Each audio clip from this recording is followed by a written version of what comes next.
Welcome back, everybody, for another deep dive. This time, we are looking at something called the power of words, using communication to foster peace and kindness. Okay. And we're really going to go kind of past those surface level tips to discover how we can use mindful communication to bring more peace, Hmm. not just in our interactions, but also within ourselves. Yeah. So get ready because this is going to be pretty interesting. Okay. And we're even going to get into the power of silence in this excerpt. Oh, wow. That is interesting. It is. Because yeah, we often think about, communication, we think about words, but it's really about so much more than that. Exactly. It's about, like intention and awareness, recognizing that every time we communicate, Right. it does impact others in ways we may not even realize. Yeah, and right off the bat, this excerpt kind of challenges us to think about Uh, not speaking just to fill the silence. right. It really emphasizes speaking up constructively. Like giving a specific example, if you're in a meeting and it's clear that somebody's perspective is being overlooked, Yeah. instead of just going on with the conversation, you could say something like, "Hey, I'd love to hear what you think about this." Yeah. It seems like such a simple thing, but it can totally change the whole dynamic. And that's such a good example of what we're talking about, like aligning your intentions with your words and your actions. Absolutely. It's not just about being polite, but it's really about, you know, actively creating space for other voices and perspectives. Totally. And, listener, I want you to think about a time when you felt unheard or overlooked. Right. How could you know Yeah. speaking up in a way similar to that have changed the situation? That's such a good point. And the excerpt also talks about speaking up against injustice or unkindness. Okay. But what I found interesting is that it suggests that you approach those situations with calmness and respect, not necessarily confrontation. It's more like, hey, I think we can handle this with a little more understanding. Yeah, that's key because it's not about avoiding conflict or being passive. Right. It's about approaching these situations with the intention of de-escalating Yes. the tension and promoting understanding. Sometimes just a shift in your tone can make all the difference. And this is where it gets really fascinating. Okay. It spends a significant amount of time exploring silence as a communication tool. Oh, wow. I have to admit, this surprised me. Yeah, I can understand why, Yeah. because we often think about communication, like we said, as Right. being all about words, but silence can be incredibly powerful. Yes. Think about it's not just the absence of sound, it's an active choice Yeah, that can actually convey a whole range of messages. it's true. I mean, think about those moments when you've experienced a deep connection with someone and you didn't even say a word. Oh, yeah. Silence can communicate empathy, especially in times of grief or hardship. It's true. Sometimes just being present and listening without trying to offer solutions is the most compassionate response you can give. Yeah. I remember reading a study actually about how in some cultures, silence is a sign of respect Interesting. and deep listening, especially when someone's sharing something vulnerable. It makes you realize how much emphasis we put on filling every silence with words. Right. Listener, when was the last time silence really spoke to you? Yeah. Was it a moment of joy or sorrow or just quiet contemplation? I mean, it can be any of those things, really. You can also convey respect, especially when there's a disagreement. Oh, that's interesting. Instead of immediately jumping in to defend yourself, Yeah. allowing for a moment of silence can create space for Yeah. everyone to just collect their thoughts and approach the situation more calmly. That's true. And, sometimes silence can even be a way to set a boundary Oh, yeah. when someone is being disrespectful or inappropriate. It's almost like silence forces us to be more present and attentive Yeah. to what's happening both within ourselves and in the interaction. Right. Instead of, constantly planning our next response, we're actually listening and absorbing what's being said. And sometimes silence is about, acknowledging that we don't have all the answers. It can be about humility and creating space for learning and growth. So we've talked about speaking up constructively and this unexpected power of silence. Right. But this excerpt doesn't stop there. Okay. It goes on to give us specific tools that we can all use to make our communication more peaceful and kind. Oh, that's great. And these aren't just vague concepts. Right. This excerpt gives concrete examples of how we can apply these tools in our everyday lives, no matter what our background is or what our experience is. I like that. So the first tool in this communication toolkit is kindness. Okay. I know it sounds obvious, but the excerpt breaks it down in a way that goes beyond just being nice. It's about those small intentional acts that can brighten someone's day, like offering encouraging words, Yeah. celebrating achievements, or even just saying thank you and actually meaning it. It's those little gestures that can really shift the energy of an interaction Yeah. and, create a more positive atmosphere. Yeah. Have you ever noticed how one person's kindness can have a ripple effect Oh, yeah. and inspire others to act kindly too? Absolutely. So next, the excerpt explores compassion. Okay. And it defines compassion as understanding someone's pain and responding with care. Instead of just acknowledging their struggles, it's about actively seeking to understand their experience and offer support. Right. Even suggesting something as simple as like, I can see you're going through a lot. How can I support you? That can make such a big difference. Yeah. Because it shows that you're not just listening, Uh-huh. you're actually trying to feel with them. Right. Compassion goes beyond words. Yes. It's about taking action to alleviate someone's suffering, even in small ways. Like offering a listening ear, or lending a helping hand, or just being present with someone in their pain. Exactly. Exactly. And finally, the excerpt kind of digs into empathy, Yeah. which we hear about all the time, but we don't always, truly understand. Right. And the excerpt reminds us that empathy is about putting yourself in someone else's shoes. Hmm. And it suggests using reflective listening, which is basically repeating back what someone said, but in your own words, Yeah. as a way to validate their feelings and create a deeper connection. What I find really interesting about reflective listening is that it's not just about acknowledging what they said. Right. It's about reflecting back the emotions Yeah. behind those words to show that you're really listening Right. and trying to understand their perspective. And that can be super powerful Oh, yeah. in diffusing tension and building trust in any relationship. So we have kindness, compassion, and empathy. Right. Pretty powerful toolkit, right? It is. But how do we actually put these tools into practice in a way that makes a difference? Well, the excerpt goes on to explore that very question. Okay. And that's what we're going to be diving into in the next part of our deep dive. I can't wait. Me too. It's going to be good. I'm excited. All right, so stay tuned, everybody. We'll be right back. Sounds good. Okay, so we've been looking at some really powerful communication tools, kindness, compassion, and empathy. Right.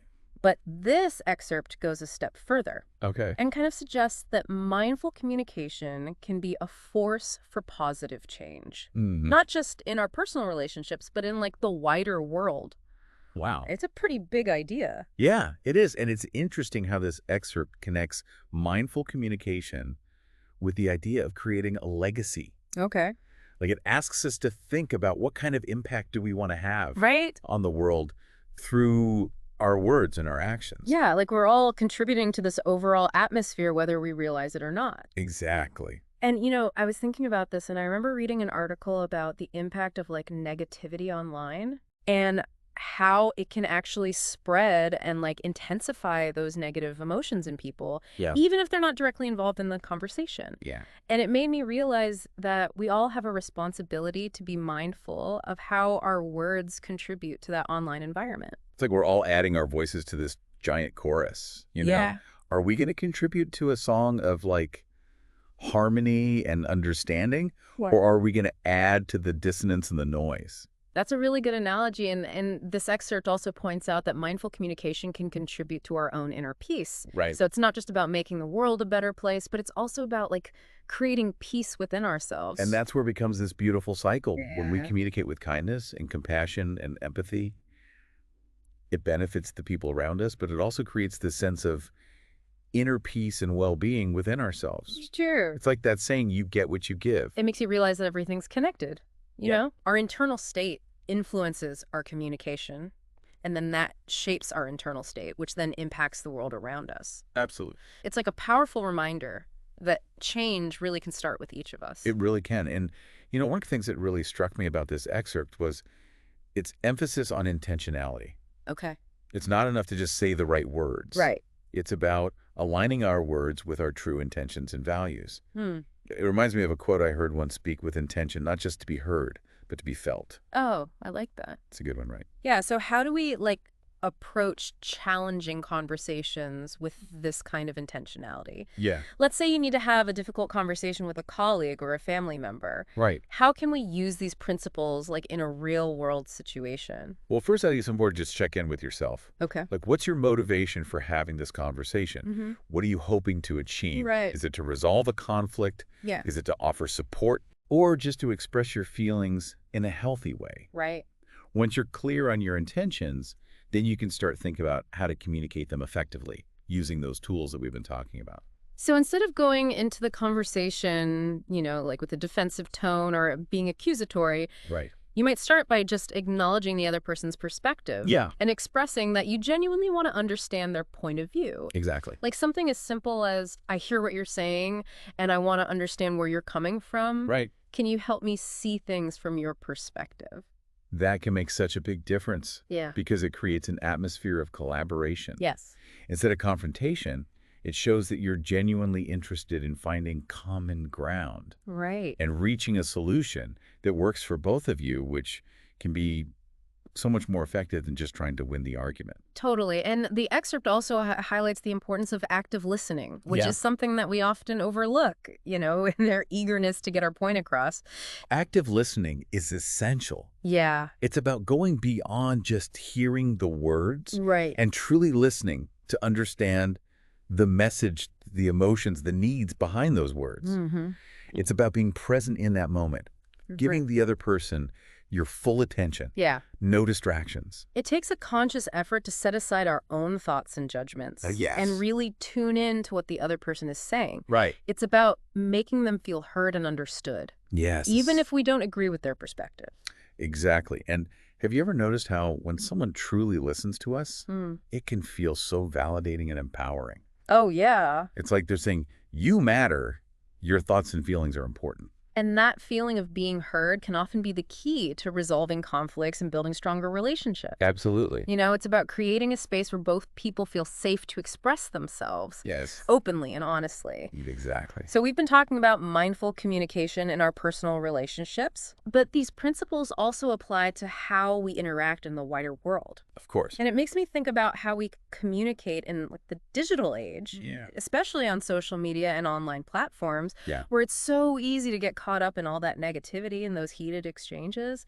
It's true. It can be tough to maintain that mindfulness and intentionality in those environments. It is. And it's a great point because, the same principles apply. Right. Regardless of the medium, kindness, compassion, empathy, Yeah. these are all essential even when we're communicating online. Right. The challenge is that online communication lacks those nonverbal cues. Oh, yeah, like tone of voice. Right. Body language. Exactly. The things we rely on in those face-to-face interactions. Right. So it's easy to misinterpret someone's intentions. Oh, yeah. Or to project our own assumptions onto their words. It makes it even more important to be mindful of our language Yes. and to approach those online interactions with the same intentionality and respect that we would bring to a face-to-face conversation. It's about remembering that there's a human being on the other side of the screen. Right. Someone with their own thoughts, feelings, experiences. Yes. And just because we can't see them Yeah. doesn't mean that their feelings are any less real or valid. Totally. And even if we disagree with their opinions, Right. we can still engage in a respectful and constructive dialogue. It's about choosing to contribute to a more positive and compassionate online environment. Yes. Even when it feels like everyone else is engaging in that negativity and hostility, Yeah. it can be challenging, but it's so important. It is. And, it can be really rewarding to see how one person's kindness and compassion Mm-hmm. can shift the tone of an online conversation Oh, yeah. and inspire others to do the same. Totally. It's a reminder that we all have the power to make a difference, even in the digital world. So we've talked about mindful communication in our personal relationships and online, but let's shift gears a little bit and think about how these principles work in our professional lives. Okay. I'm thinking about workplace communication, Yeah. where it's so easy to get caught up in deadlines and pressures and all that office politics. It's true. How do we bring that mindfulness and intentionality to those interactions? I think mindful communication is absolutely crucial for success in the workplace. Okay. It's the foundation for building strong relationships, fostering collaboration, creating a positive and productive work environment. It's true. Whether you're a manager leading a team or an employee, Mm-hmm. collaborating with colleagues, the way you communicate can have a huge impact Yeah, on your success and the success of those around you. it's true. It's about being clear and concise in your communication, Right. respecting other people's time and perspectives, being open to feedback, Yeah. and creating a culture of psychological safety Mm. where people feel comfortable speaking up, sharing their ideas, Yeah. asking for help. It seems like mindful communication is especially important in like leadership roles. Oh, absolutely. The way a leader communicates can set the tone for the whole team or even the organization. Right. You know, a leader who models mindful communication, Yeah. who listens, attentively speaks with respect, Yes. is open to feedback, can Yeah. create a culture where everybody feels valued and empowered. And it's not just about being nice or avoiding conflict. Right. Mindful communication also involves, being assertive when necessary, Yeah. setting boundaries, standing up for what you believe in. Right. It's about finding that balance between being respectful and being direct. Right.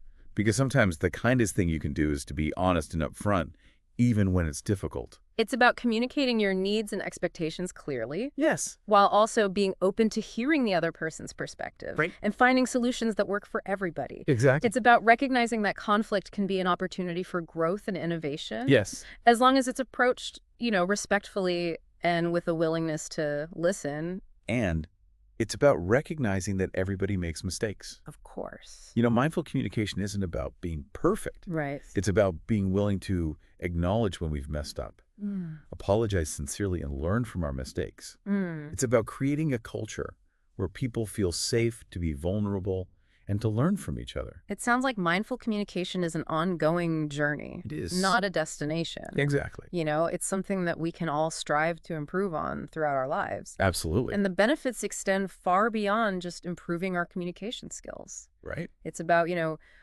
creating more fulfilling relationships, fostering a more positive and productive work environment, Sure. and contributing to a more peaceful and compassionate world. It really is. So we've talked about so much in this deep dive. We have. From silence to kindness to compassion, it's really highlighted that mindful communication is an ongoing practice, Yeah, and what's so cool is that this excerpt connects this practice to mindfulness itself. Oh. Like, think about meditation. You observe your thoughts without judgment. Right. Mindful communication encourages a similar approach. We notice our patterns and habits, Right. and then make conscious choices about how we express ourselves. Okay. It's like taking a pause before we speak Yeah. and asking, what's my intention here? Right. What impact do I want to have? It's like we're training ourselves to respond instead of just react. Exactly. To choose words that align with our values and the kind of interaction we want to have. And even that tiny pause, Right. even if it's just a microsecond, can change everything. It gives us a chance to step back from that initial impulse Yeah. and make a more conscious choice. And this excerpt also emphasizes the importance of self-awareness in mindful communication. That's huge. It's not just about being mindful of other people. Yeah. It's about understanding ourselves as communicators. And that's where recognizing our own communication style comes in. Okay. What are our triggers? What are our tendencies? How might our words be perceived by other people, Yeah. especially those with different communication styles? Right. Because what's okay for one person Exactly. might not be okay for another. Like someone who's really direct might come across as harsh without even realizing it. Totally. And self-awareness can help us adjust our approach. Right. Maybe soften our tone or preface our feedback with something positive. It's also about being sensitive to the other person's style, because what's perfectly acceptable in one context Right. might be considered rude in another. And we can't forget about our own emotional state. Oh, that's so important. If we're stressed, angry, frustrated, all of those emotions are going to come out in our communication, Right. whether we want them to or not. It's true. And sometimes the most mindful thing we can do Yeah. is to just step away from the situation Right. and come back to it later when we're feeling more balanced. It's like we don't always have to react in the heat of the moment. Right. We can choose to respond thoughtfully, Exactly. even if it takes some time to collect ourselves. One of the things that I found most interesting about this excerpt is how it connects communication to peace. Okay. It's not just about avoiding conflict. Right. It's about actively using our words to build a more peaceful world. That's a big idea. It is. It really is. And it's a powerful shift in perspective. Yeah. It's about understanding that our words can actually heal. They can bridge divides, Yeah. create understanding and empathy. It's not about being passive. It's about making a choice Yes. to use our words to make a positive impact. And it starts with taking responsibility for the impact our words have Right. on other people. on our communities, Yeah. on the world. It's a big responsibility. It is, but can you imagine if everybody approached communication with this kind of intentionality? Wow. What kind of world could we create? That's an amazing thought. So as we wrap up this deep dive into the power of words, what are some key takeaways for our listeners to think about? Well, first and foremost, mindful communication is a practice, a Yeah. journey, Right. not a destination we're all going to mess up sometimes, Yeah. but it's about trying to be more aware Right. and intentional with our words. It's all about progress, not perfection. Exactly. And never underestimate the power of your words. They can build up or tear down, That's true. connect or divide. Choose them carefully. And finally, remember that we are all interconnected. Yes. Our words have a ripple effect. They do. They influence not just our immediate circle, but the world. That's right. Let's use them to create a world that is more peaceful, Yes. more compassionate, more understanding. Thank you for joining us on this deep dive. We hope it's inspired you to think more deeply about your own communication Me too. and how you can use the power of words to make a positive difference in the world.